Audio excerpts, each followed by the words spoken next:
I fell in love with my boss, but my boss was the President of the United States. Monica Lewinsky finally speaks out after decades of silence, and the revelations she makes shock the whole globe. At the age of 51, she is not only reliving the past, but also ripping open wounds that we believed had been healed. Her voice, a narrative shrouded in scandal, shame, and secrets, was an attempt by the world to bury her. What has she said that some think changes everything, and why is she saying it now? Is it all an illusion? Over the years, who has truly been shielded? More than one shocking revelation has been made, and the consequences are only starting to trickle down. Keep listening, because what we're going to reveal will make you reevaluate your whole worldview. The 1998 Monica Lewinsky controversy was one of the most high-profile political incidents in the United States. After her romance with then-President Bill Clinton became public knowledge, she was thrust into the middle of a media frenzy at the tender age of 22. The subsequent uproar put Lewinsky under great public scrutiny and vilification, and it also contributed to Clinton's impeachment procedures. Lewinsky withdrew from public view for a long time, while she dealt with the fallout of the incident. Despite the hardships she endured, including being the object of late-night monologues and tabloid headlines, she continued her education, received a master's degree in social psychology from the London School of Economics, and started to put her life back together. In the year 2025, Monica Lewinsky is once again a prominent figure in discussions on cyberbullying, public shaming, and the intricacies of power dynamics. While we won't claim that she revealed every single detail, her statements certainly raise more questions than they answer. If there's one thing that everyone can agree on, it's that this isn't the Monica Lewinsky that the media had us believe in when she was in office in 1998. This Monica isn't the same. She's smarter, more experienced, and no longer wants to be the punchline. Get ready for an explosive revelation as we delve more into Monica's past and present selves in the upcoming installment of this narrative. It began as a typical internship. As a young, idealistic intern at the White House, Monica Lewinsky was experiencing the American dream at the age of 21. Picture yourself at that age, entering the nation's most influential building, mingling with political heavy hitters, and taking in the energy of Washington, D.C. What Monica likely didn't comprehend at the moment, though, was that she was entering a period of history, not merely a job. Monica has an innate intelligence, charisma, and drive despite her lack of political experience and influential connections, apart from a family friend who assisted her in securing the post. Quickly rising from the ranks of unpaid intern to paid staffer in the Office of Legislative Affairs, she managed to get President Bill Clinton's attention while delivering memos and coffee. It was more than a one-night stand. Monica and the president were romantically involved for more than a year. Here we are talking about covert rendezvous, late-night phone conversations, and a closeness that could never remain disguised for long. Clinton didn't take it personally, but Monica did. We will address that later. Unveiling her relationship with the president to Linda Tripp, a co-worker and friend, or so Monica believed, the story developed. But Linda was up to no good. She had been covertly taping their talks. Everything came crashing down when Special Prosecutor Ken Starr got his hands on the tapes. A once private matter became a full-blown political controversy all of a sudden. That the President of the U.S. lied on oath over his relationship with a White House intern was a bombshell. Since Watergate, the United States has not witnessed such a high degree of political drama. In the middle of it all was Monica, who was dragged through the muck in front of all eyes because she was afraid. The media went all out, covering her like a shark in blood. Let's be real, they devoured her, not just reported it. She was portrayed in the headlines as the antagonist, the enchantress, and the joke. The tabloids scrutinized her every move, from her clothing choices to her weight, and late-night shows used her as a punchline. She was the object of national fascination as her whole life was dissected. "I did not have intimate relations with that woman, Miss Lewinsky," Clinton famously said while standing at a podium, pointing his finger. Even though he had vowed to be there for her, the man who had broken his pledge instead chose to ignore her, leaving the young woman to bear the disgrace of a country that had never listened to her plight. It was not just Clinton's credibility that was at stake when the truth emerged, but Monica's life as well, since we all know it was a lie. Monica wasn't exactly a household name, so let's give it some serious thought. Even before the advent of social media, she found herself smeared with every imaginable derogatory term, embarrassed on a worldwide scale. And she hadn't even asked for it. For all intents and purposes, she was among the first famous people to be publicly cancelled. People started referring to her as the intern, as if she didn't exist or had feelings or ideas outside of her affair. From a professional standpoint, she was unhireable. On a personal level, relationships fell apart. Strangers saw her on the street, but instead of adoration, they were judgmental. Friends kept their distance. At one point, she even attempted to launch a handbag line. But by that time, the very mention of her name had become a byword for controversy, and nobody wanted to buy her wares because they wanted the drama to end. Clinton completed his term, wrote memoirs that became bestsellers, and made millions speaking publicly, but Monica vanished. She virtually alienated herself from the world she had believed she belonged to by going into hiding. U.S. President Bill Clinton was impeached in December 1998. House of Representatives on 2 counts of obstructing justice and perjury. He denied having a sexual involvement with Monica Lewinsky in a deposition for the Paula Jones case, which led to these claims. 2 articles of impeachment were approved by the House, which accused Clinton of trying to obstruct justice by influencing witnesses and hiding evidence, and of lying under oath. In January 1999, the trial before the Senate began, presided over by Chief Justice William Rehnquist. The conviction and removal of Clinton from office needed a 2/3 majority, which is 67 votes. The Senate reached a verdict on February 12, 1999. 45 senators judged him guilty of perjury, 55 voted not guilty, and 50-50 on the obstruction allegation. Clinton was found not guilty on all charges because neither result met the required standard. The approval ratings for Clinton were strong even after the impeachment. Nevertheless, the scandal's impact on politics was long-lasting. In the 2000 election, Clinton's vice president, Al Gore, decided to run separately from Clinton. Some observers think this was a factor in Gore's narrow defeat, since he didn't make the most of the administration's economic achievements. The unexpected turn of events, though, was that Monica didn't remain mute indefinitely. She subtly rebuilt throughout the years.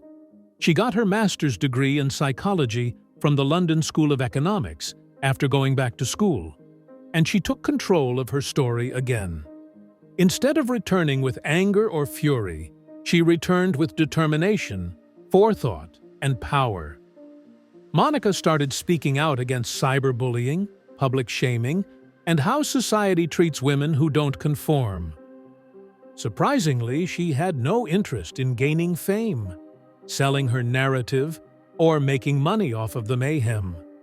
After years of being silent, she broke her silence to demand responsibility from the public, the media, and individuals in positions of power, rather than to seek attention. Their jokes about Monica Lewinsky became a running joke in late-night monologues, but now she's speaking up, and her words are serious. Monica was a name that stuck with us all, although her voice was hardly heard for a long time. That all changed when she agreed to an honest interview with Call Her Daddy. This isn't your ordinary sugar-coated celebrity sit-down, as anybody familiar with Call Her Daddy will tell you. Everything is honest, and unfiltered. And Monica came prepared to discuss not only the affair and controversy, but also her truth, as she finally spoke about it. As soon as the show went live, the internet went absolutely bonkers, and rightfully so. Rather than being just nostalgia bait, or yet another repetitive recounting of the Clinton affair, this was Monica, calm and uncensored, putting it all out, facing the pain that had followed her for more than 20 years, and reclaiming a narrative that was never truly hers. Alex Cooper wasted no time getting down to brass tacks, and Monica didn't bat an eye, so it was clear this wasn't going to be a light-hearted, PR-friendly conversation. She detailed the years of shame, embarrassment, and evasion from the public eye, during which she struggled to find work, keep relationships together, and even cross the street without being scrutinized by complete strangers.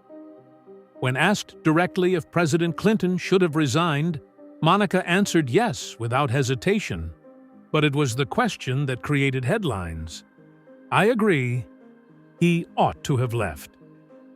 Throughout the whole hour-long program, one singular remark resounded more than anything else.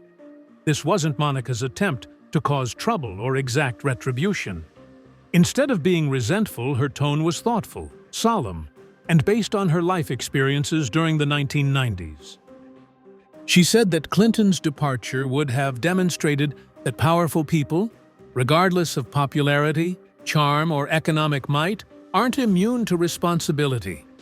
The disparity, she pointed out, was that Clinton completed his tenure mostly unharmed, became a revered worldwide figure, and she, an intern at the age of 21, paid a price that would last a lifetime.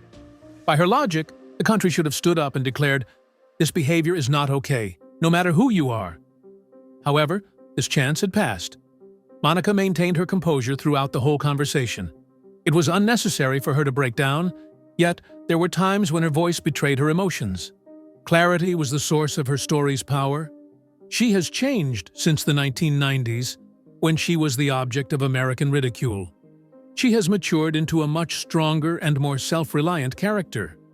Imagine being publicly associated with one of the most powerful men in American history. That is, her legacy. And how strange it is, she said. Your name is always linked to someone else's controversy whenever you do a Google search or hear your name mentioned. As she put it, the most merciless media machine in the world edited and published a version of your life story that you had nothing to do with writing, and it seems unjust and draining to be consistently reduced to that version. She has moved on from pleading for help to wanting recognition outside of the media. And in that still unmovable fact, Monica Lewinsky shows us who is truly powerful right now. The interview did not consist of Monica smearing Clinton despite everything. She didn't allow herself to become resentful despite the power dynamics, the inappropriateness of the connection, and the betrayal she felt from both him and the country. Her composure just served to heighten the impact of the situation. She simply wanted to be heard, unfiltered and unspun, and she wasn't attempting to make people dislike him. She talked about the difficulty of moving on when it seemed like everyone else was stuck in a rut on the show. It was impossible for her to enter a job interview without second-guessing herself. Trolls would constantly bring up an incident from when she was 22 years old whenever she posted on social media.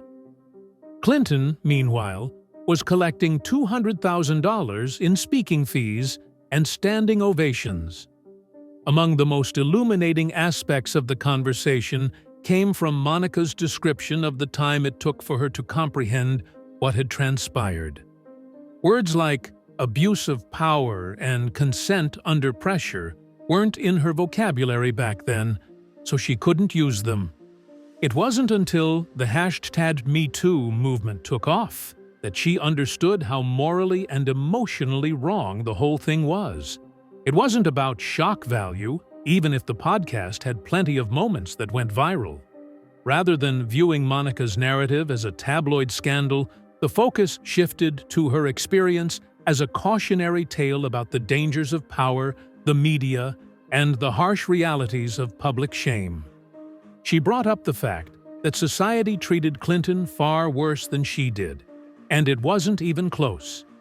One was made fun of, ignored, and humiliated for a long time, while the other had the opportunity to start over. Keep in mind that Monica was never the boss. She was only a youthful assistant, not the married president of the U.S. Women are often the center of historical attention, while strong men are relegated to the background. So the motivation behind her statement that Clinton should have resigned was not retaliation, but rather a desire for responsibility, fairness, and honesty. Social media went into overdrive in the days after the interview. The same people who had teased Monica before were now lauding her bravery. The controversy took on a fresh hue for younger viewers who had only heard fragments of the story. It had evolved into a discussion on gender roles, the price of quiet, and responsibilities, not merely old gossip. This podcast was more than simply a tell-all. It marked a turning point, and Monica Lewinsky's voice is now the tale. A turning point when the scandal's mastermind emerged as a powerful figure, rather than a mere footnote. Monica recently revealed the truth about that relationship in interviews, and now she calls it an imbalance instead of a scandal or affair. This is the type of unfairness that makes you wonder if you really had a choice in the first place. Since we are all at the bottom of our own professional food chains, how can we possibly refuse the offer of the world's most powerful man? Now she knows better than she did back then. What seemed to be mutual was actually based on unequal ground. She has considered how her youth, naivete, and desire to please shaped the dynamic. While she may have taken on more than she should have at the time, she is now pleading with everyone to take a step back and view her not only as an intern, but as a young lady overcoming enormous obstacles. The media was going ballistic as Monica attempted to take it all in real time. All room for sympathy or subtlety quickly vanished. It was never Monica's chance to be innocent, bewildered, or overwhelmed. The moment her name made headlines, she was reduced to a cartoon, inflated for the sake of public consumption. There was no nuance or fairness in the headlines. The late-night jokes about how dangerous, deceitful, and alluring she was were unending. Even worse, nobody raised any objections when it happened. Instead of pausing to think about her humanity, the press jumped on the most risque perspective because it made more money.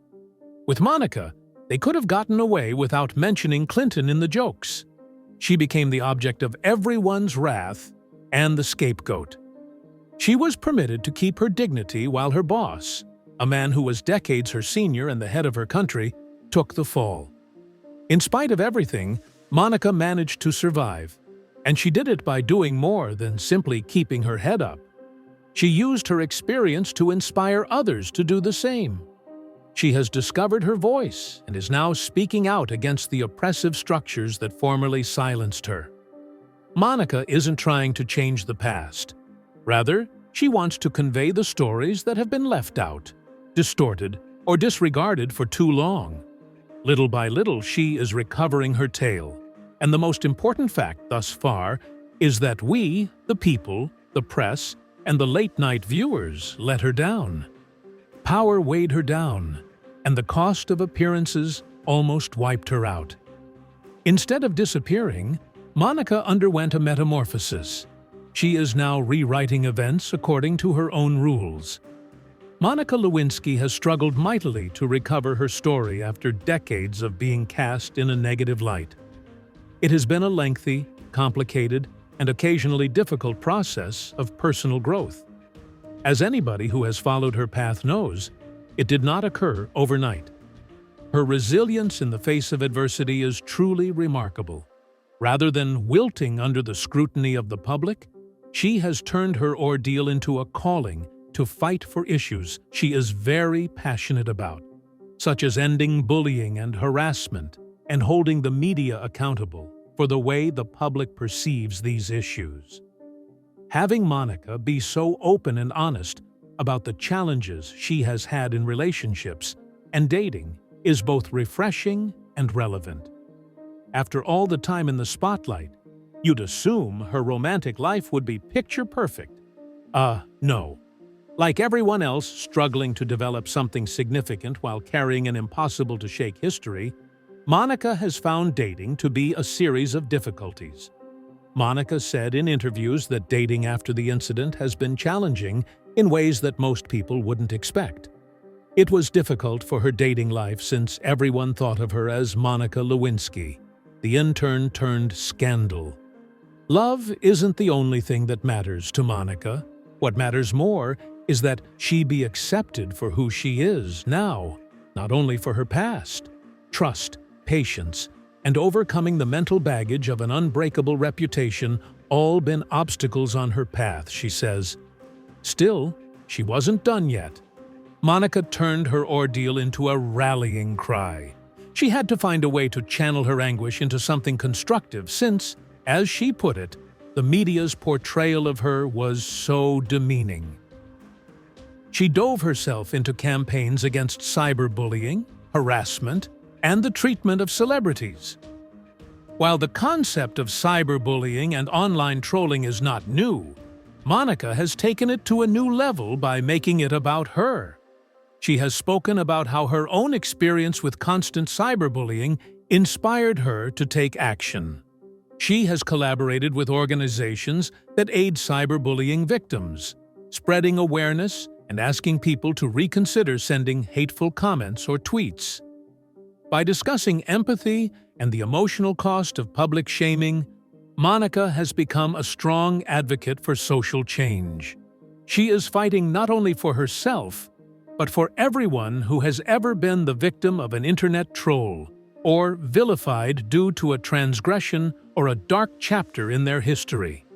Her influence extends well beyond the realm of advocacy. Impeachment, American Crime Story, a television series that sought to retell the Clinton crisis from an alternative viewpoint, was one of her most surprising jobs. She served as a producer for the show. Monica ensured that her tale would be recounted in her own unique light by assuming control behind the scenes, rather than relying solely on the media or historians. Unlike the sensationalized version that has been promoted for decades, she collaborated with writers and producers to make sure her on-screen portrayal was realistic, nuanced, and human. Impeachment, American Crime Tale, was a monumental undertaking for her since it went beyond merely presenting a tale. It sought to rectify historical records, alter public attitudes, and provide an examination of the scandal's enduring impact on her life. Monica was essential in shaping the story by giving her character the personal touch that had been lacking in previous discussions about her. Monica has taken charge of her tale, and everything that has come before, her advocacy, her candor about relationships, and her producing role, points to this. She finally emerged from the darkness cast by a shameful incident, but this time not as the monster the media painted her as, but as the strong, independent woman she has always been. Going from controversy to success is about more than simply making a clean break. It's about reclaiming one's dignity and fighting for recognition as an independent, passionate, and deserving human being. Today, Monica stands as an example of how to transform adversity into a force for positive societal change, rather than just a means to an end, personal recovery. She serves as a reminder that even the worst episodes may serve as the impetus for profound transformation. Nobody can question the elegance and bravery she has displayed, even though her narrative will forever have its detractors. By demonstrating the world the potential of self-improvement and activism, Monica Lewinsky did more than survive. She flourished. Individuals' tendency to disregard the fact that famous individuals are still fallible is unkind. The media portrayed Monica in a stereotypical light, ignoring her complexity in favor of painting her as a caricature. She was hardly ever seen as a person. Instead, she became a symbol, a topic of conversation, and a simple joke. That was really harmful. Being that girl has been an incredibly heavy burden for Monica, and she has spoken frankly about the mental toll it has had on her, including anxiety, sadness, and a sense of being caged in a tale she can't change. It's easy to pass judgment from afar, but try to put yourself in the shoes of someone in their early 20s who watches as their name becomes embroiled in a worldwide crisis, knowing that their greatest mistake is immortalized, repeated indefinitely, and searchable for all time. She confessed to having a hard time overcoming feelings of shame, both external, from society, and internal, from internalized confirmation of one's greatest self-doubts. What mattered most was not the events themselves, but the world's reaction to them, and how that response eventually became a prison in and of itself. Not because she lacked something to say, but since the world had already shown that it wasn't prepared to listen to her without passing judgment, she avoided the limelight for a long time. Instead of healing, her quiet served as a survival mechanism, a means to avoid danger in a society that refused to allow her to progress. Perception remained unchanged all through the years. The public's perspective dies out. Searching online was useless. Despite our best efforts to put it all in the past, Monica was compelled to revisit every meme, retro allusion, and resurfacing story. The most difficult element was that she had no say over the story's trajectory, but politicians, journalists, comedians, and the general public all did. They all grabbed bits and pieces of her story and made it seem more palatable. The media pounced on Monica, turning her into a symbol of carelessness and bad judgment, and the show scandal made a killing. After years of miscommunication and defamation, Monica's choice to re-emerge and tell her tale in her own words is what gives it its strength. It requires a different type of strength, not rebellion or vengeance, but a peaceful determination to be recognized for your true self, not for what society has deemed you to be. Monica has recently utilized her platform to speak out against bullying and public shaming, in addition to reclaiming her own identity. Her TED Talk on enduring public shame was more than simply therapeutic. It changed her life. Through this, her traumatic experience became a catalyst for greater understanding, compassion, and digital accountability, and she was able to see it through a new lens. She acknowledges that the agony never completely goes away. It only changes shape, and writes, lectures, and works with anti-bullying projects. Her desire to engage the discourse shows quiet courage, not as a scandal, but as an intelligent and resilient human being. Redemption, as Monica's story shows, isn't about letting go of the past. It's about handling it in a new way. She was not requesting sympathy, but rather understanding. By doing so, she questioned the norms surrounding discussions about women, errors, and media portrayals of these topics. She exemplifies how quickly our culture discards its humanity for amusement. Her narrative is more than a cautionary tale about power and celebrity. And, perhaps, if her voice is heard today, we will listen differently, not only to her, but to everyone we have ever made into a headline. A genuine person's struggle for healing is the story behind every viral moment. Does Monica have a point when she says Clinton should have stepped down as president? What are the reasons for and against this? In retrospect, what did you find most surprising about Monica's outlook? Is it possible that the way the media covered Monica's case in the late 90s would change if it happened today? Feel free to share, like, and subscribe after reading this, and to leave a comment with your ideas. Go on to the next video by clicking the button on your screen if you like this one.